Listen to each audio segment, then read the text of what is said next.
Just want to thank him for his incredible passion for the Celtic imagination. Yeats wrote of love, death, and friendship, but always throughout his incredible intellectual undertakings, what was always foremost for him, he said in one of his poems, and that was to check it out here, to always be dispensing round the magnanimities of sound. That was Yeats' real passion. He also said that he felt that everything that he was able to create came out of the Irish soil, the clay beneath him. Okay. So, a poet to his muse. We've all heard of those affairs, the hotel rooms, the excitement, the release, the next day gloom. But what about the one who comes like a drone out of nowhere and who won't leave you alone? The one who's out to kill your normal right mind, hack your wares hard and soft until the lock begins to turn, the chest begins to fill. She, the mind, undresses, caresses, rhymes to find. Then she starts the call to catch you in your cell. Your wife, she asks, is there something you can't tell? You tell her, it's just a fever. Now that's a telling quip, for fierce is her demanding, hot are you while it's ripped. The absence of... my wife is moving. Thank you. I remember. She wants it in the closet or sitting on the stool. Your gifts to her accumulate. You seek her peaks and acclimate. You dream of consorting. She sharpens her tool. Poets labor for one line from her lips. Then the undertow claims us and aims between her hips.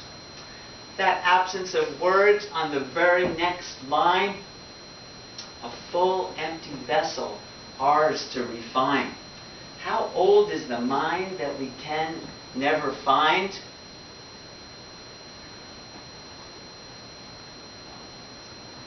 Can never find. A glimpse of her shy dive under the waves, then a brave matter to wait and behave. With wild patience and eyes so blind. Forgetting my Irish accent.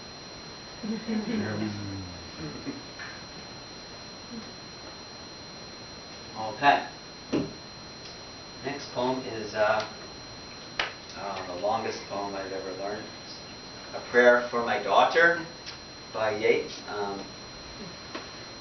Yeats didn't get married until he was about 53 because he kept wanting to marry, his famous love of his life, Maud Gunn, and he kept proposing and proposing and proposing, and finally he said, well, I guess she's not going to marry me. And his good friend Augusta Gregory said, you better get married, I know you really like her. So he finally did, and when he had his little daughter, he wrote this poem for her. So, once more the storm is howling, and half hid under a cradle hood and coverlid, my child sleeps on. There is no obstacle but Gregory's wood and one bare hill, whereby the haystack and roof-leveling wind bred on the Atlantic can be stayed. And for an hour I have walked and prayed because of the great gloom that is in my mind. I have walked and prayed for this young child an hour, and heard the sea wind scream upon the tower, and under the arches of the bridge, and scream in the elms above the flooded stream. Imagining in excited reverie that the future years had come, dancing to a frenzied drum out of the murderous innocence of the sea.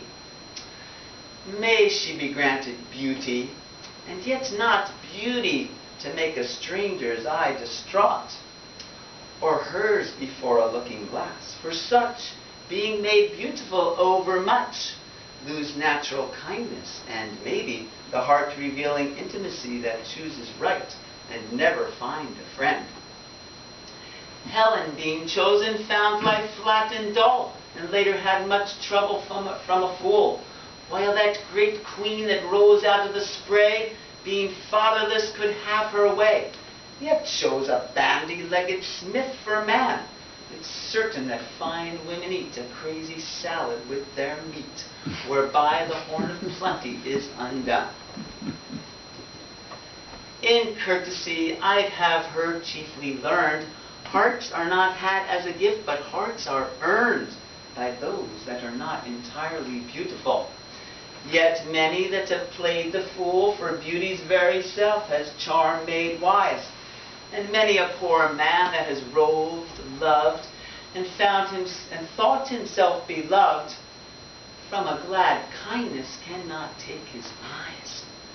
May she become a flourishing hidden tree, that all her thoughts may like the linnet be, and have no business but dispensing round their magnanimities of sound.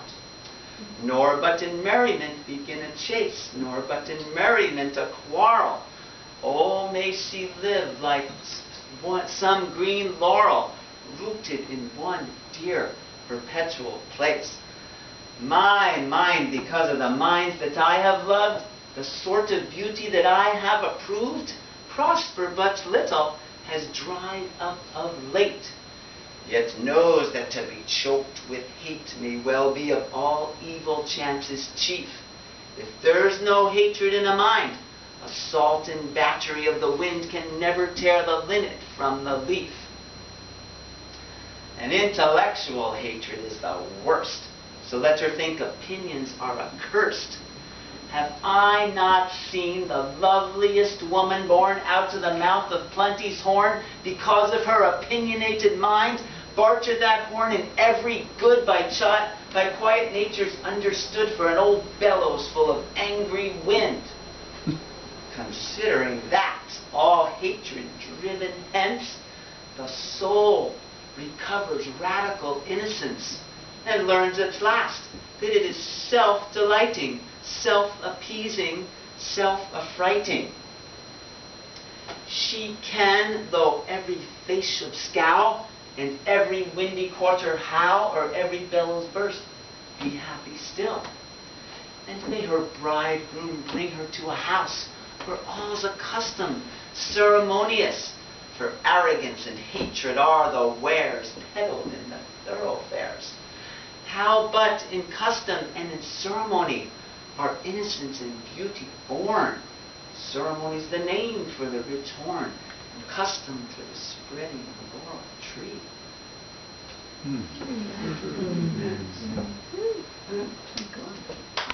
What is that one called? A prayer from a doctor. Oh.